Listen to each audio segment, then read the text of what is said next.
국방부 일반 회계 사업이고요. 전년 올해죠. 올해는 약 158억 원의 예산이 편성되었고, 쪽수는 31페이지입니다. 죄송합니다. 예, 31페이지고요. 올해는 158억이 편성되었고, 내년은 지금 180억 정도로 약 22억 원 정도를 이제 증액해서 요청을 한 상태입니다. 그리고 이 증액분의 대부분이 병영생활 전문 상담관이라고 하는 특별한 직업의 상담관 추가 채용과 처우 개선에 사용될 예정입니다. 이 사업은 군에 입대한 장병들 중에 군 생활에 적응을 제대로 하지 못해 어려움을 느끼거나 사건 또는 사고가 발생해서 다친 장병들을 보호하고 부대에 복귀시켜서 다시 군 생활을 제대로 할 수 있게끔 하는 목적으로 만들어진 사업인데요. 일단 이 사업은 군 생활에 어려움을 느끼는 장병들에 대해서 아까 말씀드렸던 병영생활 전문 상담관이 1차적으로 상담을 하고 그 상담 결과에 따라 논의 후에 지휘관과 부대 측과 논의 후에 그린 캠프에 입소해서 복무 적응을 하도록 하는 치유 프로그램을 진행하고 있습니다. 치유 프로그램은 상담과 웃음, 음악, 미술 치료 등으로 구성되어 있고 이는 대부분 피해자의 정신적 안정을 목적으로 한 사업입니다. 그럼 이 사업이 왜 문제이냐? 현재 이 사업은 2012년 자료부터 봤을 때 2012년 때 복귀율이 70%로 꽤 높은 편이었으나 15년 기준으로 45%까지 떨어졌습니다. 그리고 재입소를 하게 되는데 부대 복귀 후에도 여전히 적응을 하지 못하게 될 경우 그린 캠프에 다시 보내지게 되는 비율입니다. 이 비율도 12년에 13%에서 15년에 27%까지 상승을 했습니다. 그리고 병역심사대에 그린캠프 내에서 도저히 군생활이 불가능하다고 판단된 장병들은 병역심사대라는 곳으로 보내지게 되는데 병역심사대에 들어간 장병들은 약 95% 정도가 현역복무 부적합으로 판정을 받고 불명예 제대를 당하게 됩니다. 그 비율 또한 12년에 16%에서 15년에 27%까지 상승하고 있습니다. 따라서 이 장병복무 적응 지원 사업이라는 것이 과연 장병들이 부대에 적응할 수 있는데 얼마만큼의 도움을 주고 있느냐라고 하는 효율성의 문제에서 일단 문제를 제기할 수 있고요.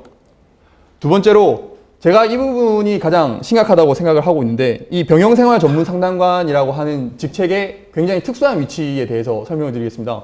이 사람들은 군 지휘부로부터 고용이 돼서 해당 부대나 기관에 배치가 돼서 상담을 해주게 되는데 문제는 이들이 지휘부와 밀접한 관계에 있기 때문에 내담자가 피해 장병이 와서 상담을 하게 될 경우에 이 상담 내용에 대해서 지휘관과 부대 전체가 알게 된다는 점입니다.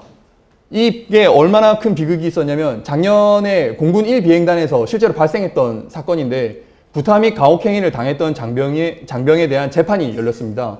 그때 당시 상담을 했던 상담관이 재판정에 출두를 해서 집안이 가부장적인 분위기였다라는 말 하나를 어릴 때부터 피해자가 부모님으로부터 구타 행위를 당했기 때문에 애초에 정신 상태가 이상한 아이였다라고 진술을 합니다.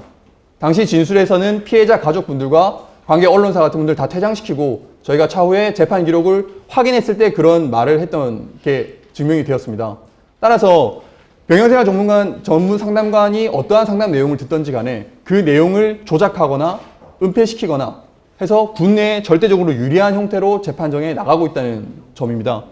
그리고 이 복무적응 지원 사업은 가해자에 대한 어떠한 처벌이나 장병들이 실제로 겪고 있는 상황에 대한 처우 개선보다는 피해자가 정신적인 안정을 해야 할 수 있다고 이야기를 합니다. 실제 그린 캠프에 가보면 기본적으로 아까 얘기해드렸듯이 웃음치료나 미술치료 같은 걸 하는데 장병의 현재 상태를 파악하는 것에서 끝이 납니다. 보통 심리치료 같은 게 장기적으로 이루어져야 하지만 그린 캠프는 불과 2주 만에 2주 동안 이 모든 걸 마치고 이게 끝나면 부대에 적응할 수 있다라고 하고 부대로 돌려보냅니다. 가해자는 보통 영창을 가거나 상대적으로 가벼운 처벌을 받게 되는데요. 그렇게 되면 피해자가 부대로 복귀할 시에 가해자와 같이 복귀를 하게 됩니다. 다시 같은 생활관에서 얼굴을 마주치고 생활을 해야 됩니다. 그렇기 때문에 아까 재입소 비율도 높아진다고 말씀을 드렸는데 그 상황을 버티지 못해 다시 재입소하게 되는 비율이 높아지게 된 원인이라고 판단하고 있습니다. 따라서 제 의견은 이 해당 사업을 기본적으로 국방부에서 철회하기를 바랍니다. 전액 삭감해서 아예 사업 자체가 없어지기를 바라고 또한 지금 최선 의원님이 안 계시는데 정의당에서 지금 요거를 국방부 산하로 한 피해 지원센터를 만들려는 사업을 추진 중에 있습니다. 근데 똑같습니다. 그린캠프가 단지 바깥으로 옮겨 나오는 것 뿐이고 사업의 주체는 국방부로 똑같기 때문에 결국 국방부에서 이 사업을 해서 피해자 지원을 하고 장병들의 치유를 돕는다고 하는 게 얼마만큼 신뢰할 수 있는지 저는 의심이 듭니다. 그래서 대안으로는 법무부에서 현재 강력범죄 피해자들에 대한 피해자 지원센터를 민간과 직영으로 해서 두 가지 루트로 해서 운영을 하고 있습니다. 민간에 약 60여 개의 범죄 피해자 지원센터를 두고 있고 직영으로는 현재 8개, 최대 지금 17개까지 늘릴 예정으로 사업을 추진 중에 있는데 이와 같이 벤치마킹을 하든 아니면 타기관으로 이양을 해서 실질적인 장병들이 도움을 받을 수 있는 제도로 바뀌게 될 것을 요청합니다. 이상입니다.